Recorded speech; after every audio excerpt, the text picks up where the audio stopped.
in June, and it's Pride Month, Pride Week coming up, the day that I'm speaking to you.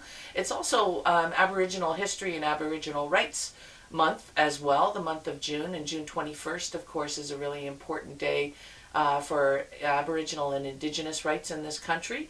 And in fact, on Friday, June 21st at noon, Aboriginal people and their allies will be gathering at Queen's Park. So I encourage you to check that out and join and show your allyship with the Indigenous communities in Canada as they seek really basic things: clean water, proper education for their kids, safety from violence for Aboriginal women, and many, many, many other things. So that's Queen's Park at noon on Friday, June 21st. And in fact, Friday, June 21st is a very busy day and evening, and I've got two events I want to tell you about. You know, of course, Pride, it has grown so much in Toronto, and there are events that you can attend every night of the week. From now, I'm speaking to you on the 20th of June, or the 19th of June, right from now right through till the July long weekend. Of course, there's lots of things that you should definitely check out. And a couple of websites we'll put up on the screen for you to take a look at to find out about all the different things going on at Pride. You can go to www.pridetoronto.com. That's the official Pride Toronto website. You can also go to www.gladdaybookshop.com for a listing of events going on at Glad Day Books, the oldest gay bookstore in Canada. And you can go to buddiesandbadtimes.com, which is the Buddies and Bad Times Theater, because they put on queer and trans positive events all through the week as well. So check all of those out for additional events. But of particular interest to viewers of Las Perlas, I think will be a couple of things coming up on Friday, June 21st in the evening. So somehow we're going to have to figure out how to be in two places at once, but I'm sure we can do it. In any case, starting at 7 p.m. at the United Steelworkers Hall, which is 25 Cecil Street on Friday, June 21st, we've got Cuban, LGBT, and trans human rights today. And so that is a Queer and Allies Pride event about Cuban rights, an informal cafe discussion. Some YouTube clips are going to be shown, refreshments, Cuban coffee, sweets, all welcome.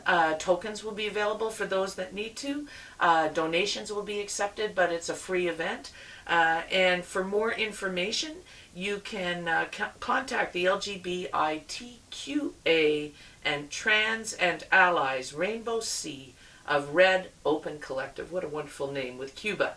At seaofredopencollective@gmail.com. Listen, we'll put that up on the screen if you'd like to know more about that. You can also find that on Facebook under Cuban LGBT/Trans Human Rights Today. So that's on Friday the 21st at the Steelworkers Hall on Cecil Street in Toronto, starting at 7 o'clock.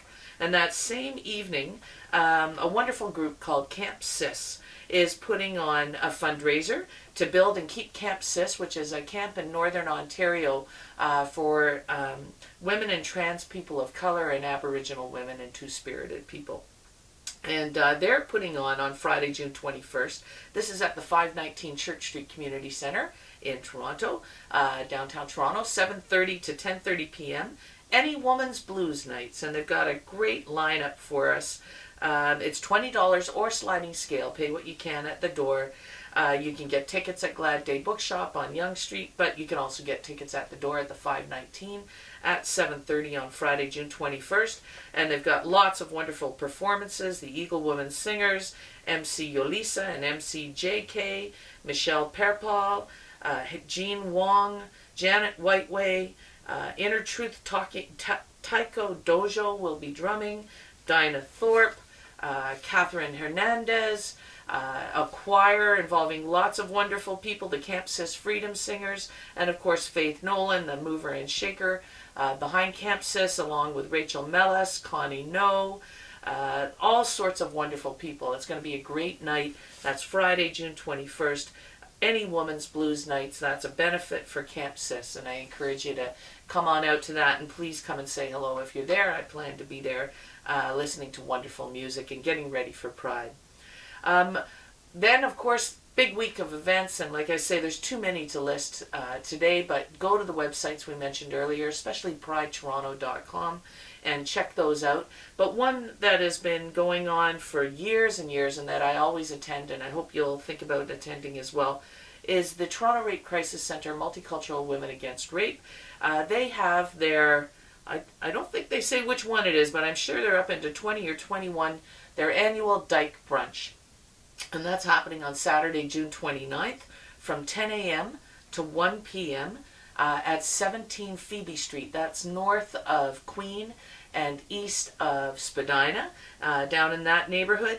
They're going to take this time to honor two-spirited lesbian, bisexual, trans, intersex, and questioning survivors of sexual violence and their invaluable leadership in the anti-rape movement. And having worked in that movement for many, many years myself, I know how true that statement is. They invite all two-spirited lesbian, bisexual, transgender, queer, dyke-identified women of any race, culture, ability, health, class, family structure, faith, or age to this year's Dyke Brunch celebration. Meat, vegan, and veggie foods. It's a wheelchair-accessible space. And if you need more info, call 416-597-1171, extension 229, and that's from 10 a.m. to 1 p.m. on Saturday, June 29th. And of course, from there, you can head right off from the Rape Crisis Center's brunch and head over to Church Street to get involved in the Dyke March, the annual Dyke March. Always a lot of fun, always great weather. Even when it isn't great weather, it's a lot of fun to do the Dyke March. And so I encourage you to check all of those things out. You may be attending the parade. If you do decide to attend the parade on Sunday, look for me and other people who have been awarded Inspire Awards this year. And I was given the great honor of being awarded an Inspire Award by a great group of LGBTQ people who are have been involved in community building and in acknowledging and honoring youth, community people, businesses, social groups, and many, many others over the years with Inspire Awards. That was a great honor for me to receive that, and they've got a truck in this year's Sunday parade, and I'm looking forward to being on that truck and doing some dancing through the parades. First time. I've been to many, many, many parades, but this will be the first time I've been on a truck or a float, so that'll be fascinating. And please do come and say hi. Join us in dancing if you're in the parade. And whatever you decide to do for Pride, enjoy yourself. Have a great time.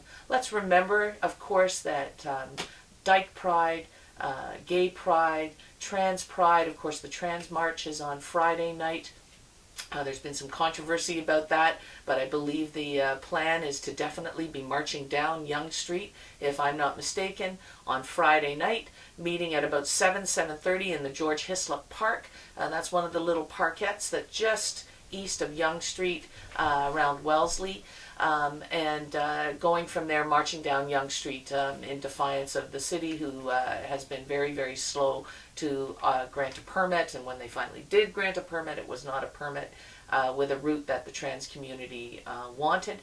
So I know that many, many people in the trans community have taken upon themselves to organize a march that's going to go down the main street of Toronto, down Yonge Street, the same way we do as Dykes, and the same way the Gay Pride Parade goes. Our trans communities deserves no less. And so check that out definitely on Friday. And remember, this celebration, of course, we celebrate who we are, we celebrate our families, we celebrate all of the amazing gains we've made and the rights that we've won. But this parade and this march is about politics, folks. And we know that even though conditions for queer and two-spirited and trans people in Canada are improving, we know that for many communities in Canada, as well as worldwide, things are actually getting worse. We know that poverty affects our communities. We know that lack of housing and affordable housing, lack of good employment, all of these things affect our communities. The clampdowns on refugees, the issues that affect so many different communities also affect our communities. The LGBTQ two-spirited, intersex, and questioning communities. All of us are affected by these issues, and Pride is not just about our sexuality or our gender expression. It's about all of the things that we experience, whether it's occupation in Palestine by Israel, whether it's killing and criminalization of our people in Uganda and many other countries, or whether it's poverty, homelessness, and bullying and lack of good employment that affects our communities here. Let's speak out against those things and keep standing proud for all of the people in our communities.